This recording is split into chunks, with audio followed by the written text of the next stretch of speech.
Na verdade, o que eu quero trazer para vocês, e também estava proposto pelo programa, é uma reflexão a respeito da relação entre fé e trabalho. Aquilo que tanto nos ocupa o nosso dia, que tanto ocupa as horas do nosso tempo, e vou fazer com recomendação de um livro, que em grande medida é a partir dele que eu trabalho. Claro que não vou fazer uma exposição de capítulo por capítulo, mas esse livro do Timothy Keller, Como Integrar Fé e Trabalho, é uma boa dica para aquilo que nós vamos fazer aqui. Em grande medida, algumas dessas teses que estão no livro eu quero trazer para que nós possamos refletir. E num primeiro momento eu queria te perguntar, quando você pensa a respeito de trabalho, o que te vem à mente? Trabalho, o que te vem à mente? Pensa um pouquinho.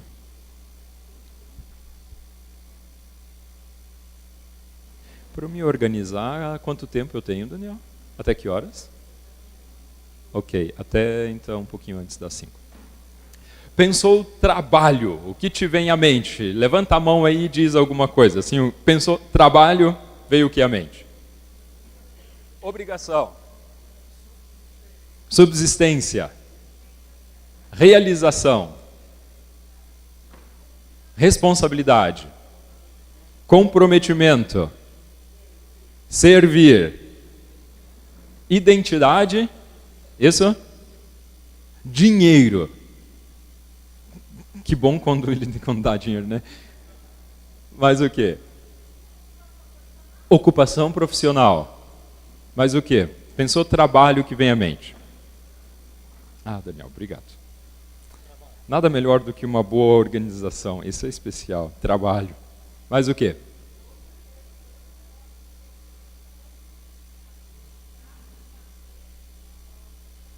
Gostar de fazer. Depois dos 40 tem um outro significado. Isso. Mas o quê? Pensou trabalho, que vem à mente? Ser feliz no trabalho. Tem um escritor, Bill Hybels, que diz assim: realização no trabalho você encontra quando você faz o que gosta e encontra alguém que te pague para isso. Fantástica definição. Mas o quê? Opa, responsabilidade a mais para mim. Missão. Mas o quê? Papel. Pesquisa. Satisfação.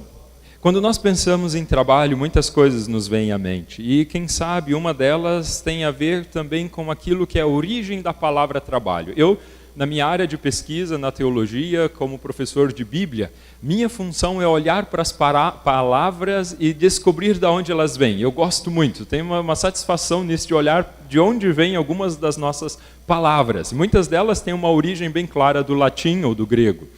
E uma das palavras que eu acho muito interessante é a palavra exatamente trabalho. A nossa palavra no português, trabalho, vem da palavra antiga latina tripalium.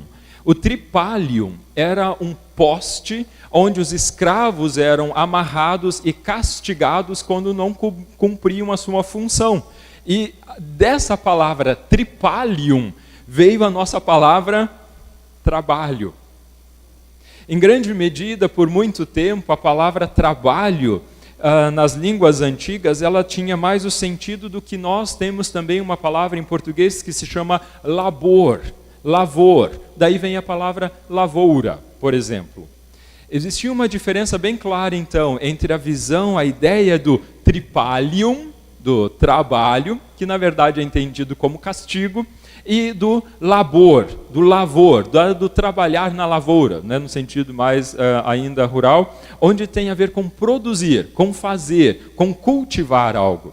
E quem sabe, no nosso imaginário, algumas vezes, o trabalho ainda tem muito desse aspecto, dessa ideia de uma cultura, na verdade, que é a cultura grega. A cultura grega tinha uma ideia muito especial de que tudo aquilo de esforço físico que pudesse ser evitado, deveria ser evitado e entregue para escravos fazerem. Simples assim. O que é alguém bem-sucedido numa cultura grega? É o cara que tem a oportunidade de só ficar sentado contemplando a vida e escrevendo tratados de filosofia. Esse é o maior. Por quê? Porque ele conseguiu alcançar o auge da sua sociedade, deixando o trabalho para os outros. Ele tem gente à sua disposição para servir. Ele tem escravos à sua disposição, ele tem servos à sua disposição. E ele cultiva as coisas da alma. Ele nutre as coisas da alma e do espírito, o ócio, que é entendido como algo também produtivo, mas no sentido quase só intelectual, fazer no sentido mais intelectual. E essa cultura, em grande medida, determinou como nós entendemos trabalho também como algo pesado. Principalmente numa cultura, na nossa, onde por séculos o trabalho mais pesado foi feito por pessoas pouco qualificadas. As pessoas que mais, então, se dedicavam a trabalhar de forma ativa eram os escravos.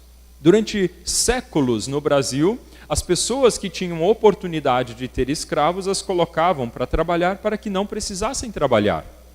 Tanto é que essa mentalidade de que trabalho é algo ruim, penoso e que deve ser no máximo evitado, é uma cultura típica do nosso tempo, digamos assim. Nós herdamos isso ainda. Bem diferente quando nós olhamos, por exemplo, para a cultura judaica. A cultura judaica, e em si também a nossa cultura cristã, ela tem um jeito diferente de entender trabalho. E isso já fica claro desde o início, lá no texto de Gênesis. Quando Deus chama o ser humano à existência, é muito interessante ver em Gênesis 1, que esse testemunho primeiro, do início lá da Bíblia, coloca trabalho de uma forma diferente. Coloca trabalho como algo para o qual Deus mesmo nos chamou. Se a gente pega, por exemplo, Gênesis 1, 28, até o capítulo 2, versículo 3, ali nós temos o relato de como Deus chama o ser humano à existência, como Deus o cria, e logo depois de criar o ser humano, sabe o que Deus diz para ele? Primeira ordem em si, encham a terra, ou seja, reproduzam-se, façam sexo, tenham filhos. Essa ordem é a ordem boa, positiva de Deus. Deus está dizendo que a nossa sexualidade é algo bom, e a ordem dele mesmo, é incrível, porque é a primeira ordem que Deus dá para o ser humano. E depois ele diz agora, sujeitai as coisas, sujeitai tudo o que está aí, vocês têm autoridade sobre elas, no versículo 28 do primeiro capítulo de Gênesis. Vocês têm autoridade sobre todas as coisas.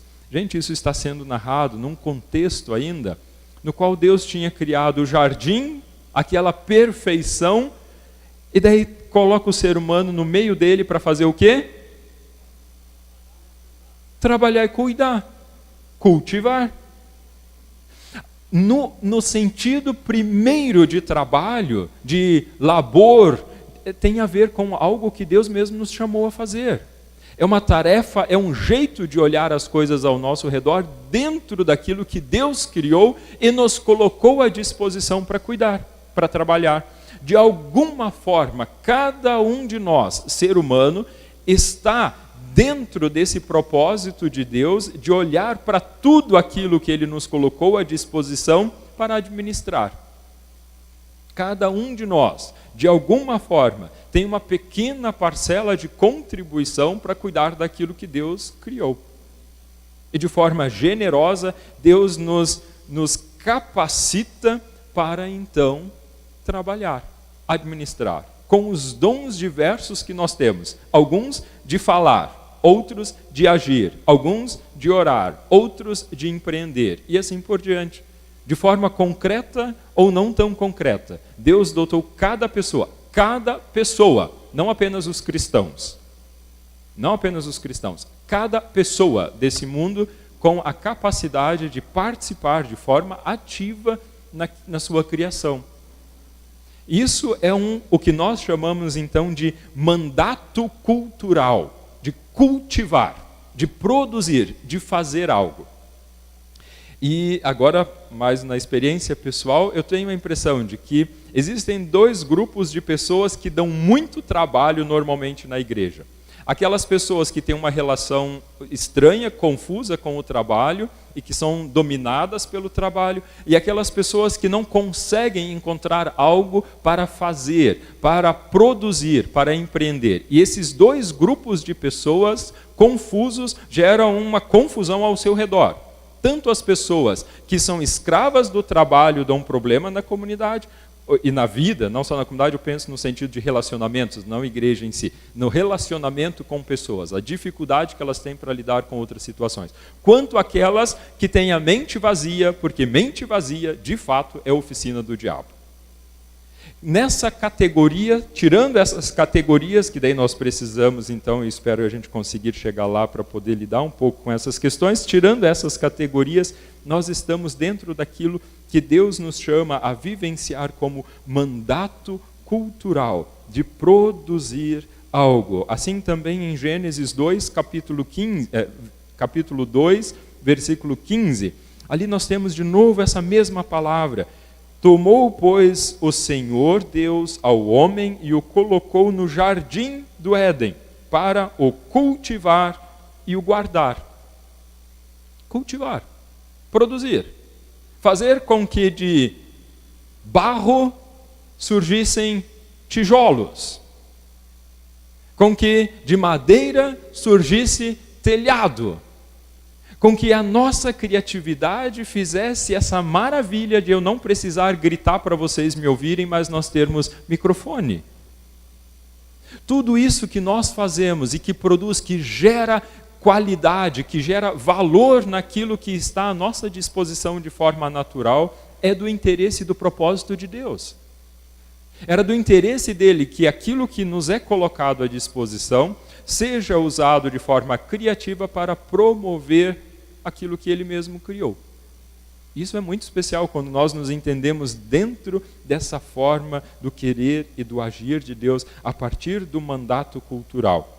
E quando nós temos isso como clareza do cultivar, do guardar, do fazer, do trabalhar dentro daquilo que Deus criou, nós olhamos para as nossas profissões, para as nossas carreiras, para as atividades que nós precisamos desempenhar de uma forma diferente.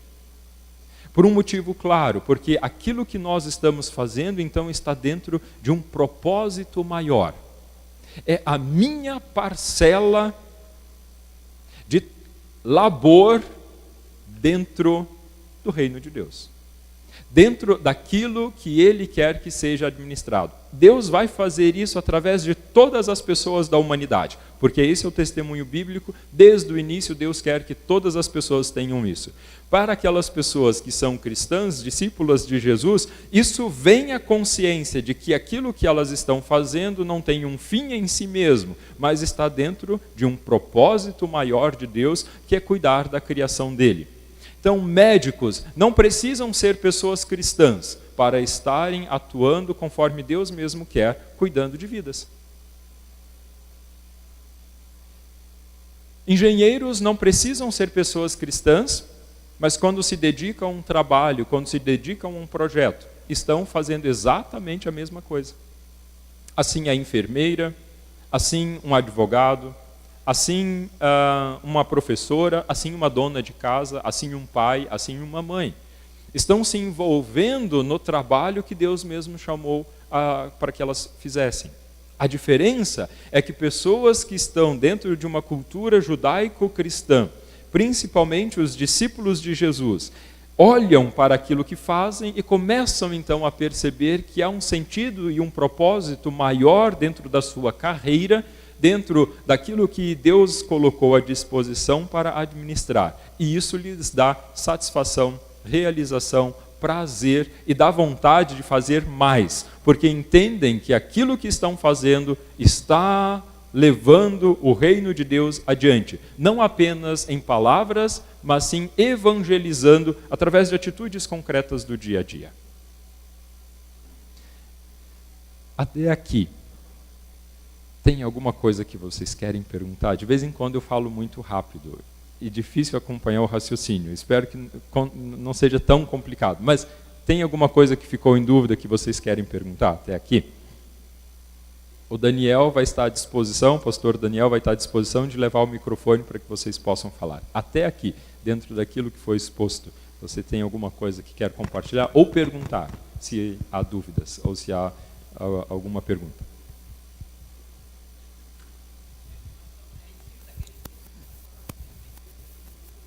Em grande medida, sim. Aqui tem algumas coisas que vêm dentro da minha reflexão também, mas tem muitas, praticamente tudo isso está dentro desse livro do Timothy Keller, Fé e Trabalho. Esse daqui, Fé e Trabalho, da editora Vida Nova, como integrar fé e trabalho do Timothy Keller. Né? Em grande medida, dentro daquilo que eu estou falando, de uma forma ou de outra, é abordado aqui. Por um motivo bem claro, que logo em seguida eu vou trabalhar com vocês, que é a questão da reforma protestante, assim como ele mesmo é, a reforma protestante resgata isso que está lá no Antigo Testamento, passa pelo Novo Testamento e chega aos nossos dias, e como um protestante que sou, bebo dessas fontes também bíblicas e depois delas nessas reflexões. Mais alguma pergunta? Mesa, por favor. Mesa. Oi. Mesa. Renato,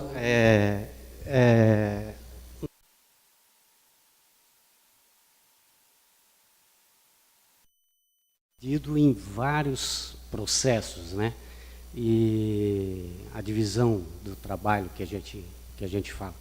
E talvez isso também nos faz ter essa visão penosa, né? Porque a gente não consegue enxergar o final daquele, o quanto eu contribuí, né, para aquele final, para aquele objetivo final, para aquela produção, para aquele empreendimento que vai estar no final.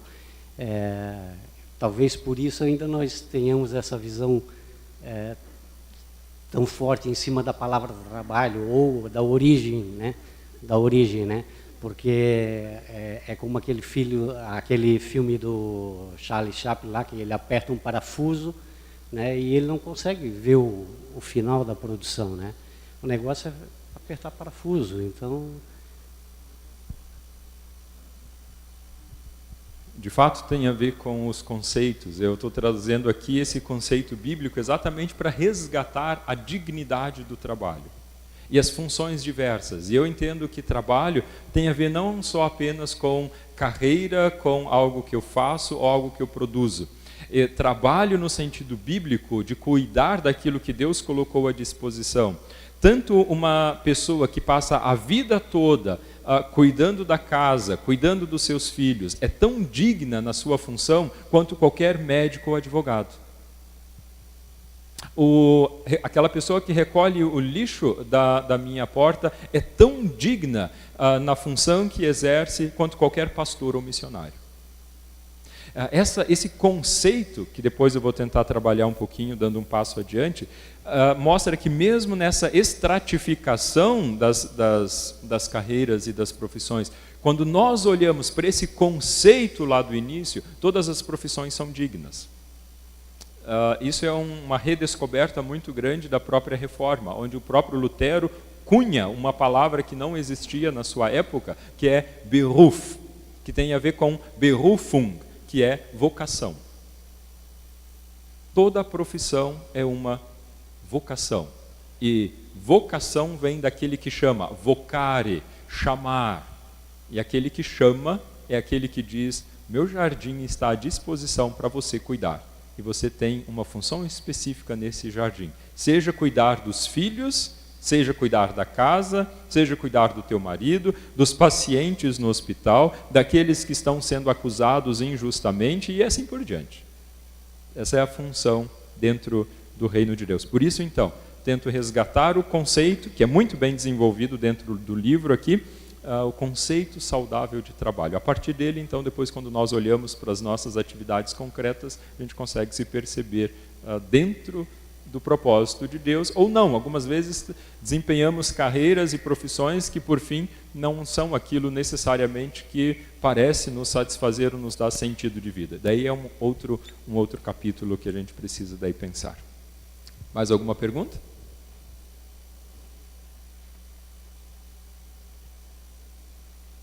Sem perguntas? Então eu vou adiante. Quando nós olhamos para isso, desse conceito bonito de trabalho, uma coisa precisa nos inquietar, que é de repente dizer, mas de vez em quando eu posso até saber sobre isso, mas não é esse sentimento de realização e alegria que eu realmente tenho quando eu preciso acordar às 6 horas da manhã, pegar um ônibus, atravessar a cidade para bater o ponto às 7h30. Não é muito realização profunda da minha existência que eu sinto de manhã. Claro, isso é totalmente real, faz totalmente sentido. Então, se você tem algumas vezes isso, não saia daqui com a consciência pesada, não vá embora antes de ouvir o todo. Em grande medida, a nossa relação com o trabalho é uma relação confusa. E quando nós ouvimos isso de forma tão positiva, é do propósito de Deus que nós trabalhemos. Daí quando a gente olha para aquilo que a gente algumas vezes faz, diz, isso tem mais a ver com castigo do que com vocação. Daí a gente volta rapidamente para dentro dessa cultura greco-romana que enfatiza o tripalium, o castigo, e não o ócio como algo então positivo. E isso o texto bíblico também não nos deixa fora do horizonte. Porque aquela relação positiva do propósito que Deus tinha para o trabalho, logo mais ela se rompe em Gênesis. Com exceção da presença do Espírito Santo sobre essa terra, não há nada que seja, na nossa realidade, totalmente divino. Nada. Porque tudo foi, então, permeado por de alguma forma, com uma ruptura entre Deus e nós, causado pelo anseio do ser humano e do seu descontentamento diante desse Criador, e esse ser humano, então, de alguma forma, resolve querer ser Deus. E esse querer ser Deus é querer se colocar sobre a autoridade máxima da criação. E quando o ser humano intenta fazer isso, desde então todas as coisas estão confusas, é o que nos narra Gênesis 3. E nesse momento, de alguma forma, uma ruptura muito severa entre a realidade de Deus e a nossa realidade, gerou uma confusão entre nós. Primeiro, de alguma forma, entre nós e Deus. Gênesis 3 nos mostra que este Deus chega em direção ao ser humano no jardim que ele havia criado, onde ele colocou o ser humano para habitar, chega e diz, onde estás? Adão, onde estás? Gente, é irônico, porque será que Deus realmente não sabia? Quando eu olho esses textos, eles são mais profundos e mais sábios do que algumas vezes nós interpretamos. É uma pena que algumas vezes eles só fiquem a nível de culto infantil. As pessoas acham que isso é uma realidade tão distante, são mitos, ou isso não existiu e perdem daí a grandeza desses textos.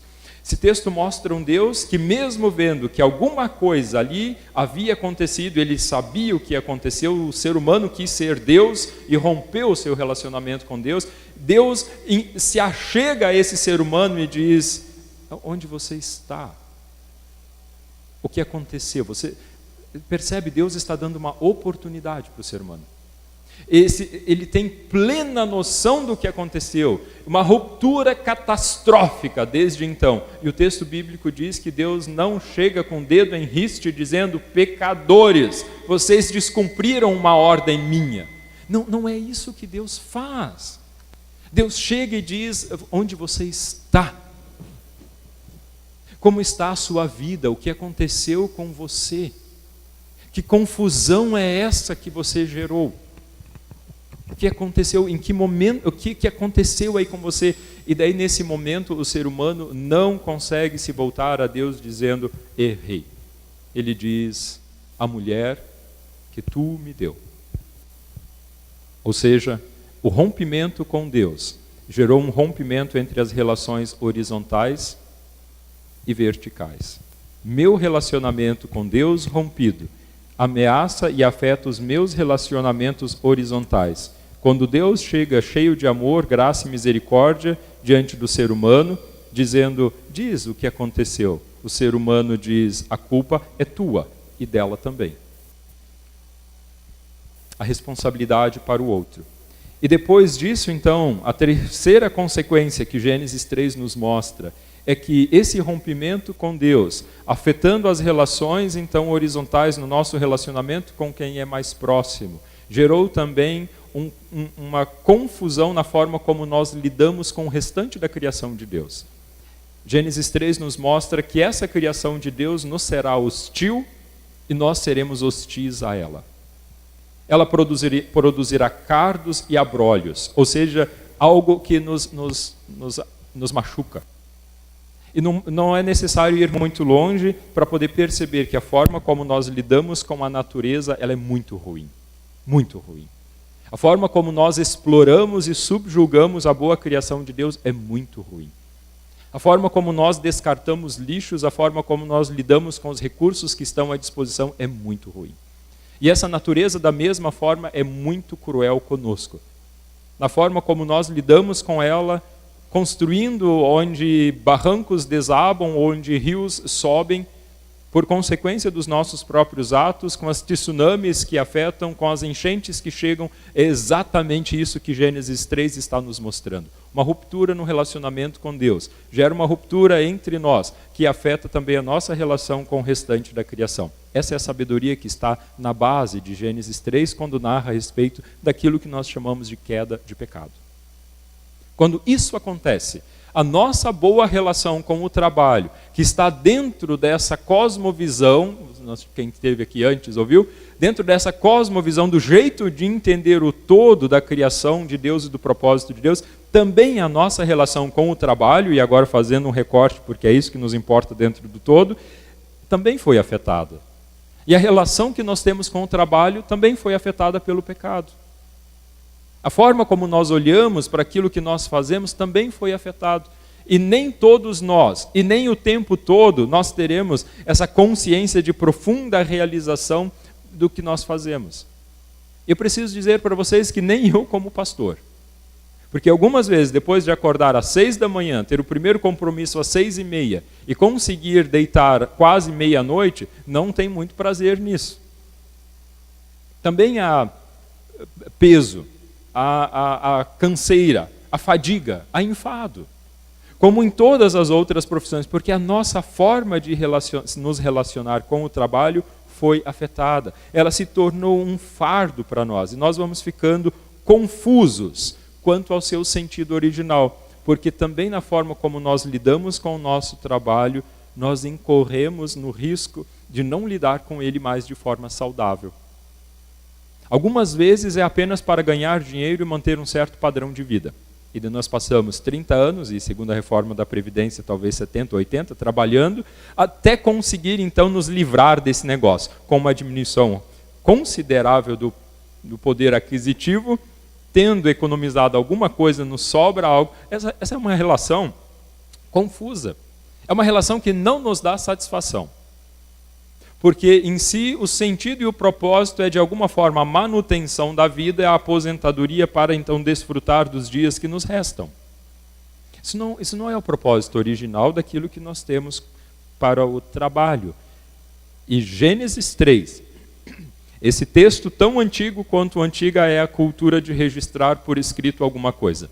Quem sabe já escrito em 800 a.C., de uma tradição muito mais antiga que era passada de pai para filho. Quase 3.000 anos, esse texto que nós temos diante de nós, nos narra exatamente o sentimento que por vezes está no nosso coração. Há alguma coisa aí errada na forma como eu lido com isso que Deus me colocou à disposição para administrar. Por vezes é peso, é fardo, é enfado, é canseira, e eu não gosto de fazer isso. Se pudesse, ficaria só na praia.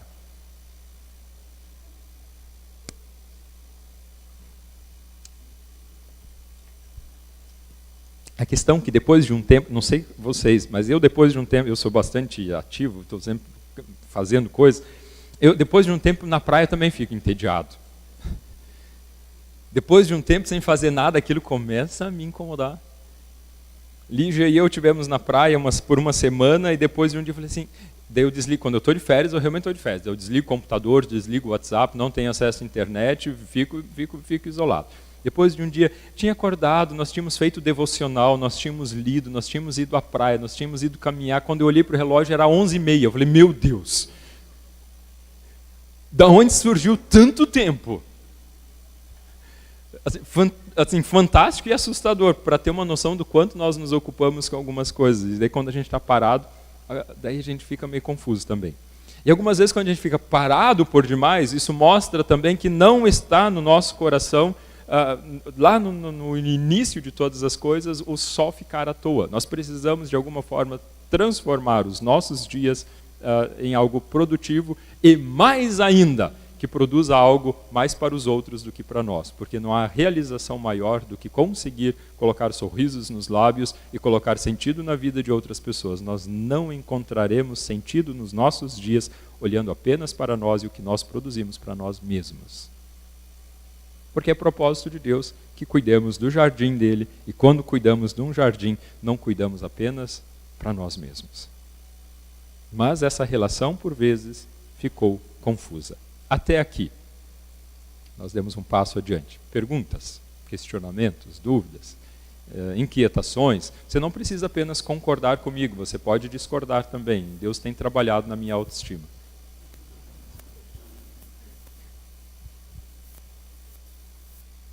Pastor, partindo do princípio de que o senhor tem falado aí, para mim trabalho é sacrifício. Segundo, é fome. Já dizia lá atrás, o senhor já disse que quem não trabalhava ia para o tronco e levava um bocado de porrada, né? Então, é fome. O cara tem que trabalhar para matar a fome de alguém. E no fim, o senhor diz aí que o tempo é curto para tanta coisa e ainda tem que trabalhar. Então, é sacrifício também.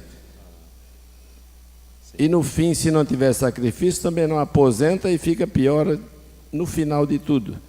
E daí? Tem que trabalhar. Vejam bem,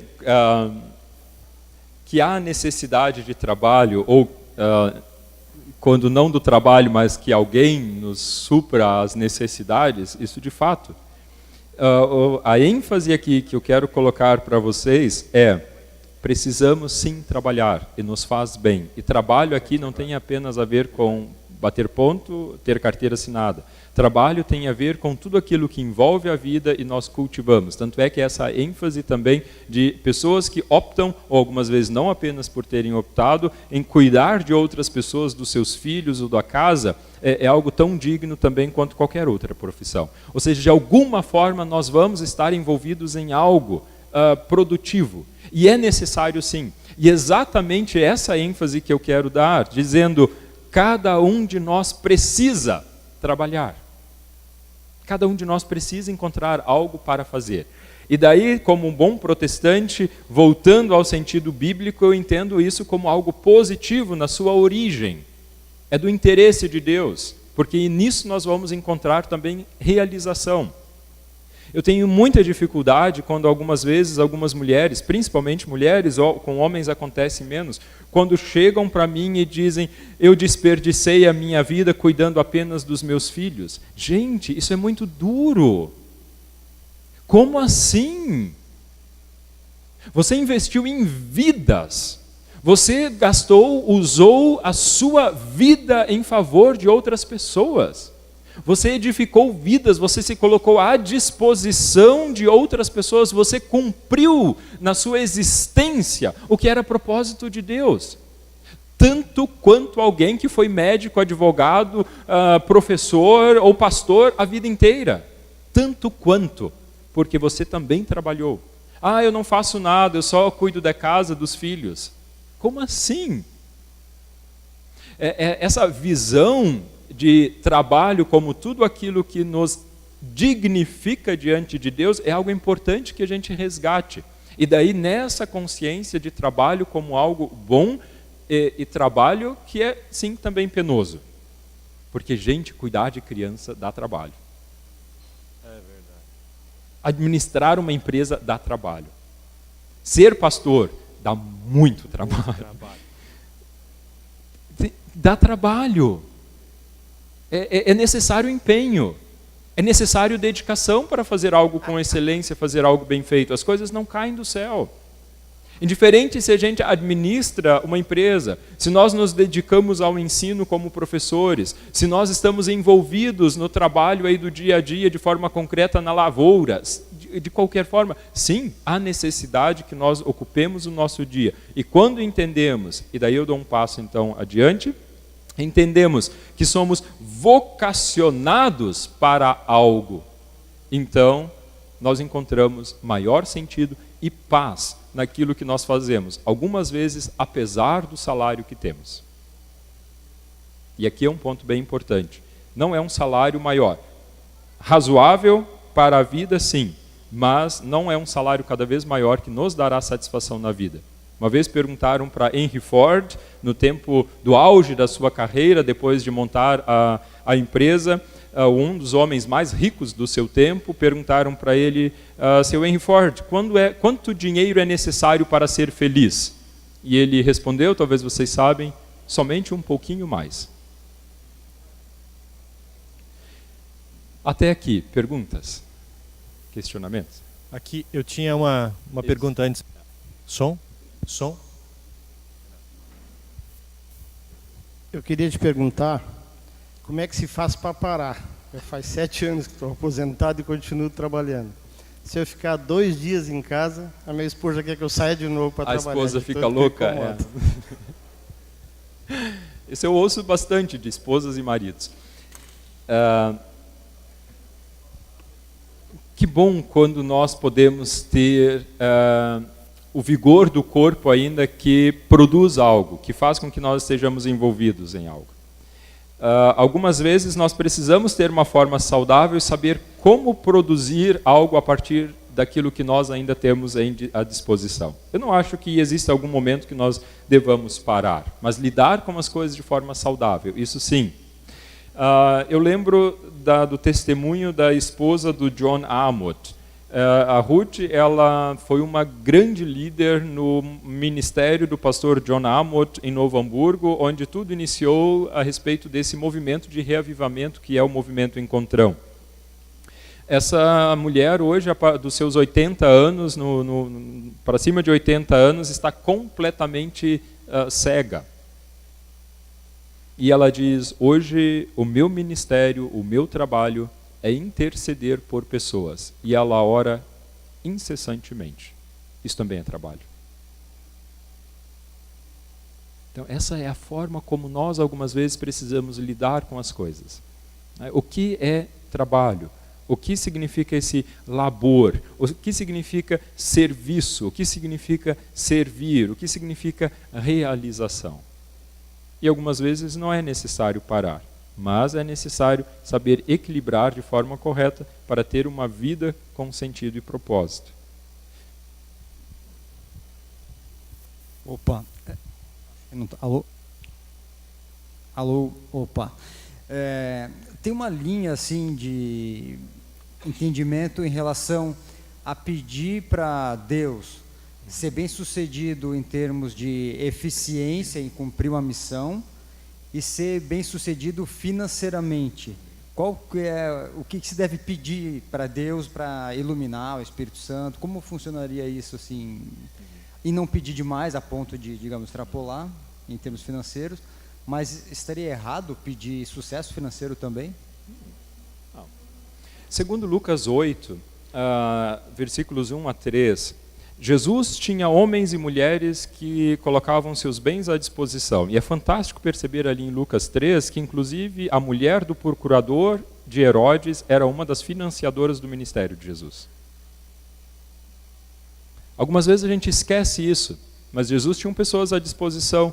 E Lucas 8 nos mostra exatamente isso, que pessoas bem-sucedidas tinham um propósito com aquilo que fazia. E Joana, mulher de Cusa, procurador de Herodes, Susana e muitas outras, as quais lhe prestavam assistência e com os seus bens caminhavam e serviam a Jesus. Por que seria algo errado pedir a Deus que sejamos bem-sucedidos? Apesar de que, diferente da linha da teologia da prosperidade, prosperidade não significa necessariamente bênção de Deus. Porque algumas vezes as bênçãos de Deus tomam o lugar de Deus. E daí a relação se perdeu, é confusa. Mas que nós sejamos bem-sucedidos nos nossos empreendimentos, na nossa profissão, na nossa vocação, cuidando daquilo que Deus colocou à disposição, eu creio e percebo que é uma oração que nós deveríamos com sinceridade fazer. Porque quando nós fazemos essa oração, nós reconhecemos que não vem de nós, é dom de Deus. Esse é o ponto. Quando Neemias sobe na escala social, no momento em que ele tem uma oportunidade, ele não crê na sua estratégia, no seu brilhantismo, na sua sabedoria. Ele olha e diz, Deus, agora faça. Ele está em constante relação com esse Deus que daí então passa a agir. E eu creio que nós deveríamos pedir mais para que Deus pudesse nos abençoar, para que fôssemos tão generosos na gratidão a Ele quanto Ele é generoso nas suas bênçãos a nós. Isso é importante. Não colocar o nosso coração naquilo que Deus dá, mas poder então, a partir daquilo que Deus nos concede, abençoar outras vidas. Seja fiel no pouco, sobre o muito te colocarei, também é uma promessa de Deus. Administra bem o pouco que você recebeu, sendo fiel no pouco, você comprova que poderá administrar mais. São parábolas também de Jesus. Esse é um outro capítulo à parte, não envolve o todo agora, mas só um parênteses, existe uma mentalidade, algumas vezes na igreja cristã, de protestante histórica, que ela também não é bíblica, no sentido de que parece que todo cristão que é rico deve se envergonhar da sua riqueza. Eu não sei de onde saiu isso, dessa forma como essa ênfase algumas vezes é dada. As pessoas parecem que precisam ter vergonha de serem bem-sucedidos nas suas carreiras, terem vergonha de ser bem-sucedidos no valor que recebe mensalmente. Existe alguma coisa confusa que nos transmitiu uma imagem de que um bom cristão, como eu disse antes, é um monge trapista. Será que é exatamente isso que Deus quer? Há uma crítica ferrenha àqueles que depositam nas riquezas a sua confiança. Isso não se escapa do Novo Testamento. Agora, que os nossos bens podem estar à disposição do agir de Deus e fazendo com que eles prosperem, possam ajudar na causa do reino, isso é verdade. Porque esse lugar onde nós estamos é prova disso. Um homem, e não sei se vocês sabem, ele é um dos donos da Tramontina, que doou todo esse espaço, essas construções. E os talheres que nós temos à disposição, todos eles são da Tramontina. Porque um dos sócios da Tramontina fez com que acontecesse. Glória a Deus por vidas como esse homem.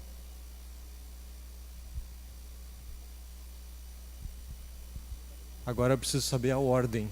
Vamos por idade, pelo cabelo branco. Ninguém vai querer ser o primeiro. Eu vou ler. Gente, desculpe, eu não consegui entender. Então, senhoras primeiro.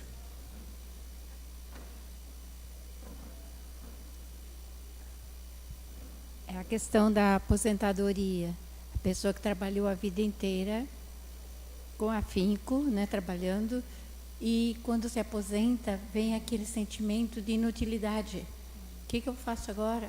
Entende? Enquanto isso, tem a música do Titãs que diz: você devia ter trabalhado menos e amado mais. Tá? Então fica esse dilema. Sim, A última palavra é especial, é o dilema, né, da realização.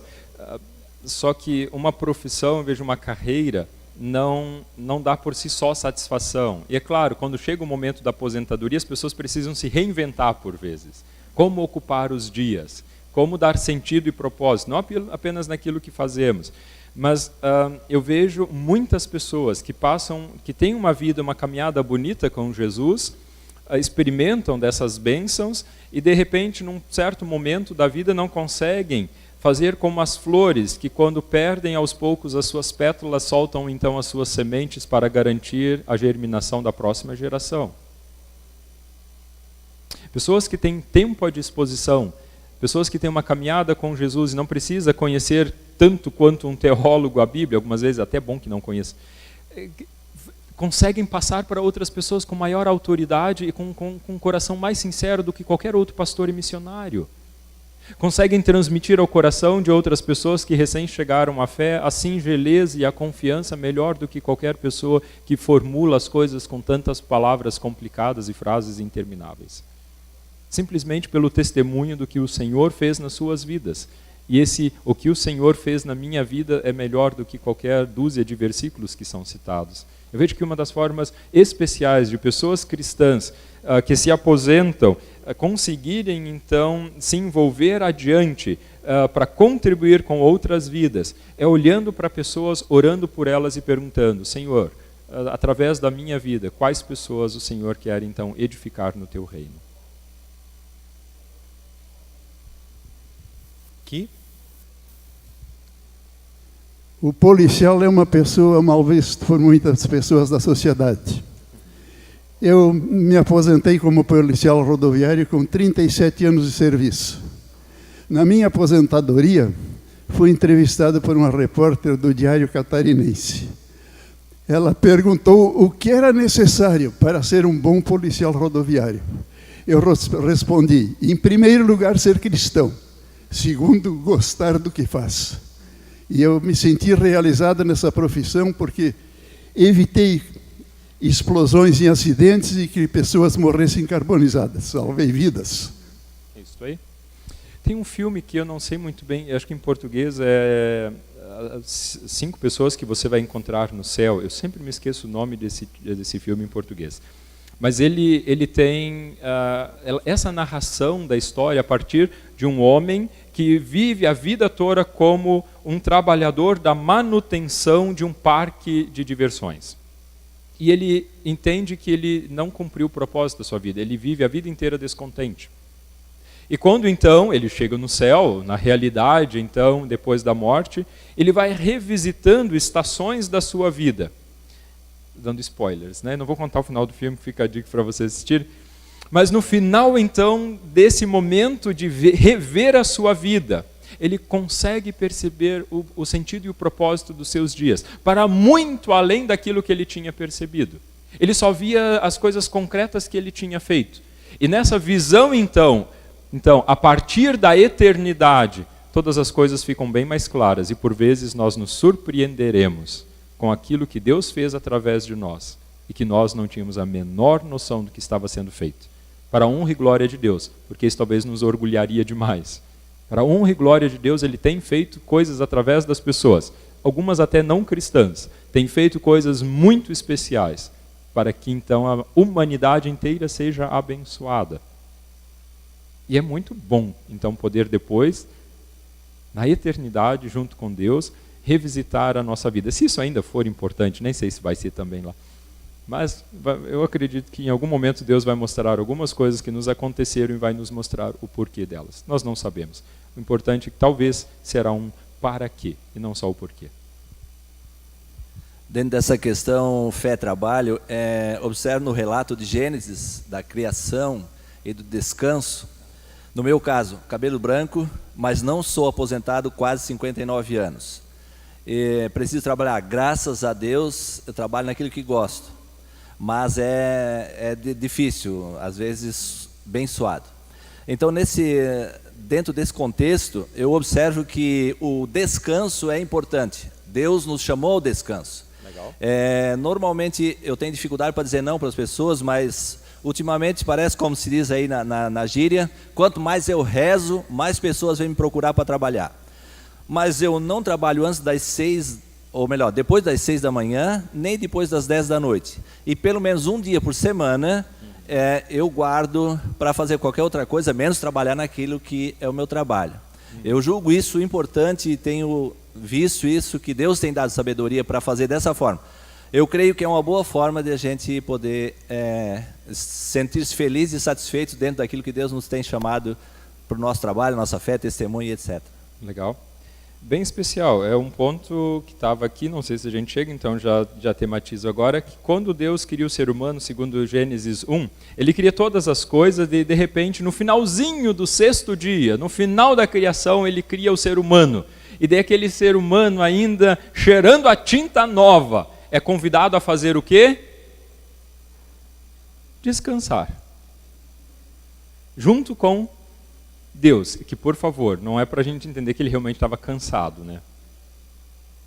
No 7º dia Deus descansou. O ser humano foi criado no 6º dia. Esse texto é mais sábio do que algumas vezes a gente lendo percebemos. Deus chama o ser humano antes de fazer qualquer coisa e diz para ele: está vendo tudo isso? Fui eu que criei. Descansa na minha presença e você vai saber administrar todas essas coisas, porque quem as criou está junto contigo. Isso é descanso. O nosso problema é que algumas vezes nós empurramos toda aquela tralha de cansaço que a gente tem para dentro do sábado e do domingo e daí a gente descansa. Acha, ao menos. Quando, na verdade, o propósito bíblico, onde as coisas começaram, não é no trabalho para o descanso. Elas começaram no descanso para o trabalho. O domingo, e para nós cristãos ainda mais importante ainda, o domingo não é o último dia da semana. A segunda-feira não é o primeiro dia da semana. O primeiro dia da semana é o domingo, para descansar. Olha que coisa especial, Jesus tendo ressuscitado no primeiro dia da semana, nos deixa como legado um dia para descansar na presença daquele que tira mortos para a vida. Que tira pessoas da sua realidade e as prepara para aquilo que vão experimentar durante a sua semana. Vejam bem, um segundo ponto, então, que talvez nós precisamos mudar de perspectiva. O primeiro era a questão como nós entendemos o nosso trabalho, isso tem a ver com vocação, com aquilo que Deus quer que nós vivenciemos de forma concreta na boa criação que Ele fez. E o segundo ponto especial, que é a necessidade de mudança de perspectiva, é perceber que nós descansamos para trabalhar e não simplesmente empurramos para dentro do nosso dia de descanso todo o cansaço da semana anterior. E essa mudança de perspectiva é fundamental. Porque quando nós vivenciamos isso, então, o descanso também passa a ter um propósito. E descansar não significa ficar sem fazer nada. Não significa assistir Netflix. Não significa simplesmente ir passear no parque. Significa estar na presença de Deus. Daí pode ser num parque. Quem sabe até assistindo um filme da Netflix. Mas o propósito daí muda. E o descanso nos prepara para firmes seguir mais uma semana. Isso é importante. O descanso faz tão parte do trabalho quanto o trabalho da vida. Bom, boa tarde. Vocação. Eu acho que é diferente da problemática de todos os outros que estão preocupados lá com o fim, quando se está cansado. Eu acho que essa palavra é importante, mas é importante que a gente entenda direito. E como nós cristãos conhecemos muitas vocações na Bíblia que são extraordinárias e que fica muito claro a associação entre vocação e voz, é audível aquilo, então a gente, ou muitos, esperam algo fantástico, diferente e às vezes até desafiando a lógica humana, né? E eu acho que, sim, é importante a gente ver que tem outras formas de reconhecer vocação, porque senão ninguém vai ficar satisfeito, muitos não vão ficar satisfeitos, né? As esposas que cuidaram dos filhos, porque foi a bênção que Deus deu para ela ser útil, né, nos casos que isso aconteceu, ou o jovem que às vezes encontrou uma profissão que ele era muito bom, só que ele não tem paz nisso. Então, eu acho que é importante aconselhar todos nós a reconhecer a vocação de outras formas que não só dessa forma fantástica. A vocação de um açougueiro que faz o seu trabalho é tão divina quanto a vocação de qualquer pastor. E nessa perspectiva, a reforma protestante nos ajudou bastante, porque ela olha para aquilo que são profissões e nos coloca dentro daquilo que Deus quer. E eu cito uma das páginas aqui do livro que eu estava falando para vocês, Como Conciliar Fé e Trabalho, citando uma palavra de Lutero. É pura invenção e ficção isso de o Papa, os bispos, os sacerdotes e os monges serem chamados de classe espiritual, enquanto príncipes, lordes, artesãos e lavradores são chamados de classe secular. Na verdade, não passa de engodo e hipocrisia. Mas ninguém precisa temer tal coisa, e por essa razão, todos os cristãos são verdadeiramente da classe espiritual, e não há diferença entre eles, exceto a do ofício. Exceto a do ofício. Por muito tempo se achou que existia uma classe superior, que então era o clero, uma classe intermediária, que era a nobreza, e uma classe inferior, que era o laicato. E durante muito tempo as pessoas funcionaram dentro disso. E vocação tinha a ver apenas com essa parte superior do clero. Esses eram os realmente vocacionados. Quando vem a reforma, Lutero começa a redescobrir no Novo Testamento que, na verdade, todas as pessoas, a partir daquilo que são diante de Cristo, seguindo 1 Pedro 2,9, são sacerdócio real, nação santa, povo de propriedade exclusiva de Deus para uma função, para proclamar as virtudes daquele que lhes chamou das trevas para a sua maravilhosa luz.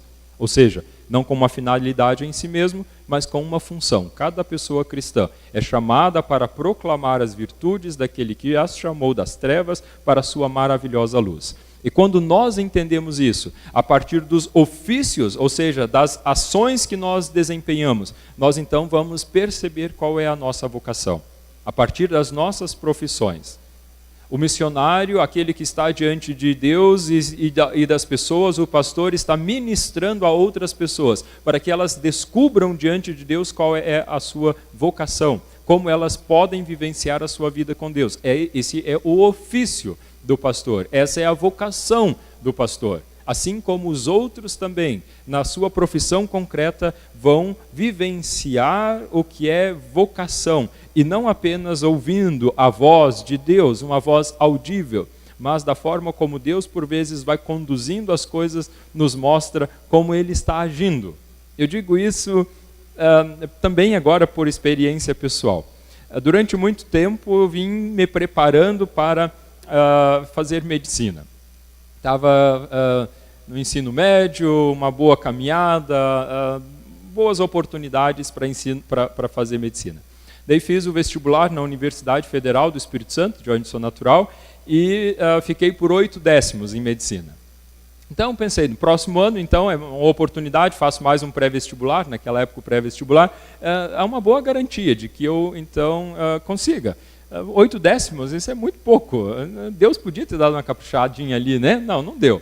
E daí, então, passou. Chegou no meio daquele ano, então, ali por junho, julho, depois de quase 10 anos fora da igreja, por uma confusão entre meu pai e um dos pastores, passei toda a minha infância, toda a minha juventude fora da igreja. Então, ali com quase 20 anos, tive uma primeira reaproximação a uma comunidade luterana, por vontade própria. Então, fui para uma comunidade luterana, era a origem dos meus pais, do meu pai.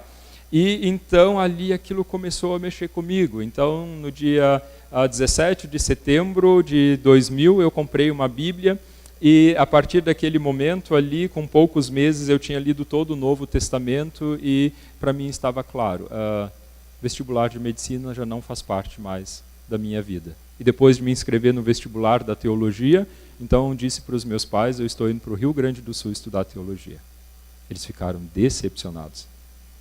Meu irmão ficou irado comigo, ele não queria ter um filho pastor, e meu pai menos ainda, porque ele passou quase 15 anos, praticamente, da vida fora da igreja por causa de uma confusão exatamente com o pastor.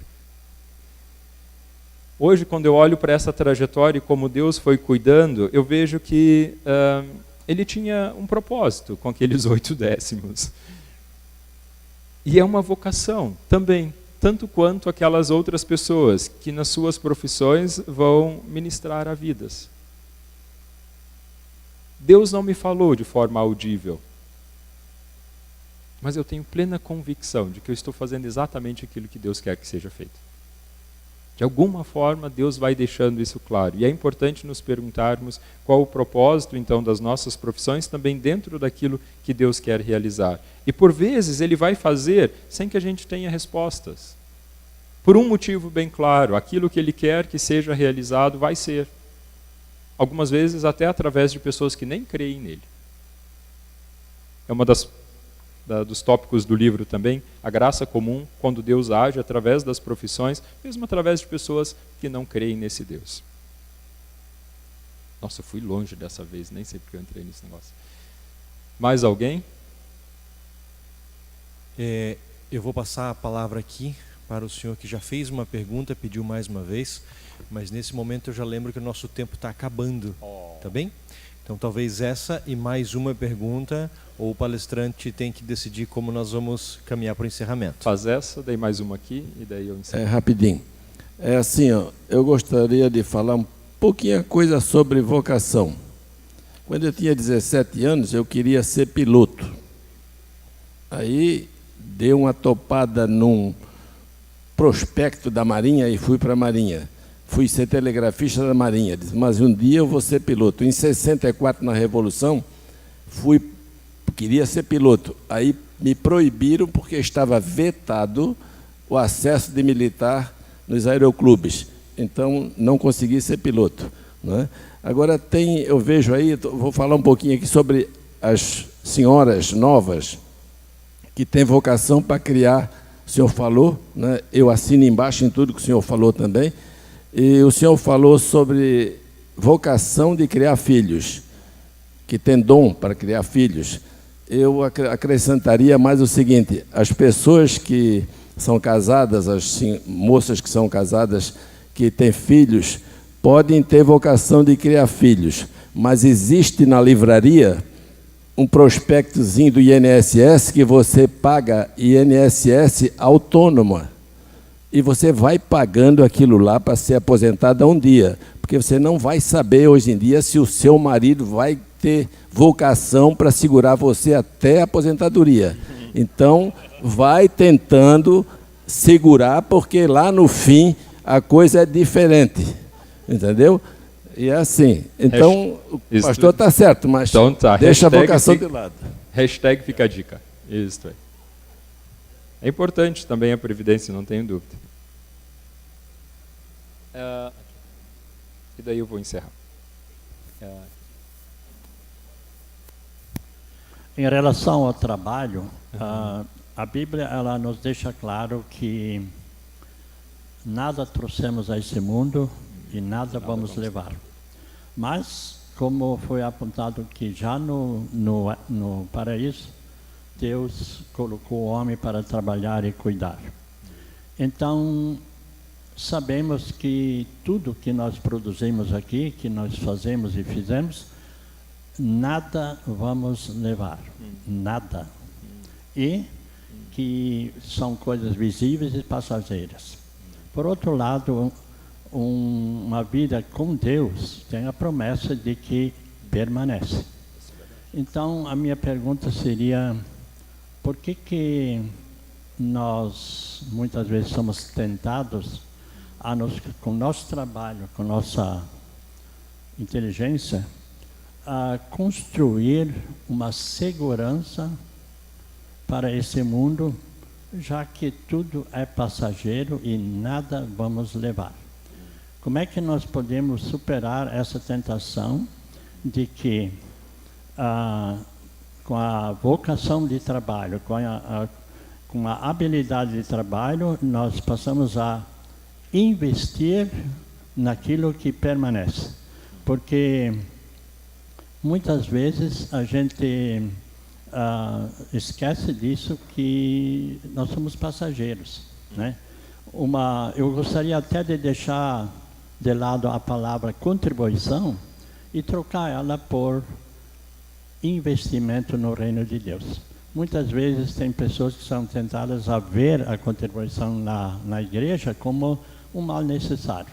Eu vejo como um privilégio. Tudo aquilo que nós investirmos no reino de Deus tem consequência eterna. Essa, de fato, é a promessa. Tem consequência eterna para a nossa própria vida e para a vida de outras pessoas.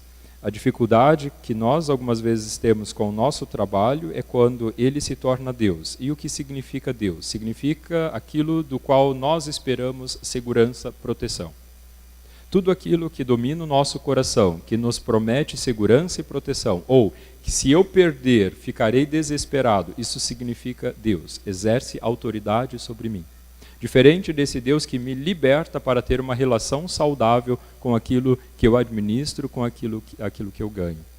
E de fato, quando vivenciamos aquilo que Deus mesmo nos coloca para investir no seu reino, tem a ver com a contribuição financeira, tem a ver com colocar o tempo à disposição de outras vidas e outras pessoas, acompanhar aqueles que vão chegando à fé e, de fato, aqueles que perseverarem, esses receberão a coroa da vida. E, seguindo um texto que então era para encerrar aqui, que eu gostaria de ler, que está lá em Colossenses, muito conhecido, 22, fala a respeito de servos, de pessoas que eram numa classe bem inferior da sociedade e que talvez poderiam se achar menos dignos ou importantes naquele tempo. E para esses, Paulo escreve no capítulo 3 de Colossenses, versículo 22, dizendo: servos, obedecei em tudo ao vosso Senhor segundo a carne, não servindo apenas sob vigilância, visando tão somente agradar homens, mas em singeleza de coração, temendo ao Senhor. Tudo quanto fizerdes, fazei-o de todo o coração, como para o Senhor, e não para homens, cientes de que recebereis do Senhor a recompensa da herança. A Cristo, o Senhor, é que estais servindo. Indiferente do que fizermos. Indiferente quando nós temos essa consciência correta da nossa relação com o trabalho, o que ele de fato significa, indiferente se estamos em ministérios na igreja ou se estamos no nosso trabalho concreto diário, ambos são serviço a Deus. Ambos são serviço no reino.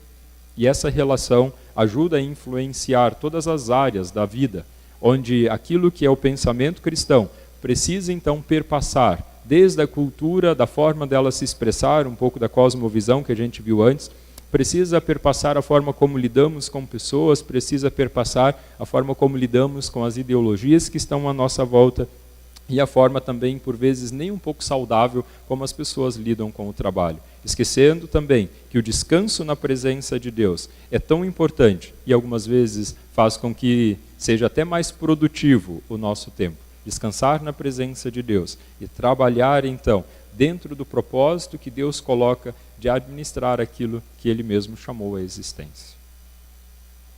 Fica a dica para a leitura do livro. Com certeza ele trabalha muito mais coisas do que eu consegui falar aqui e com muito mais profundidade. Então, aqueles que gostam de uma boa leitura, comprem um livro. Aqueles que não gostem, se estimulem para ler. Vai fazer bem.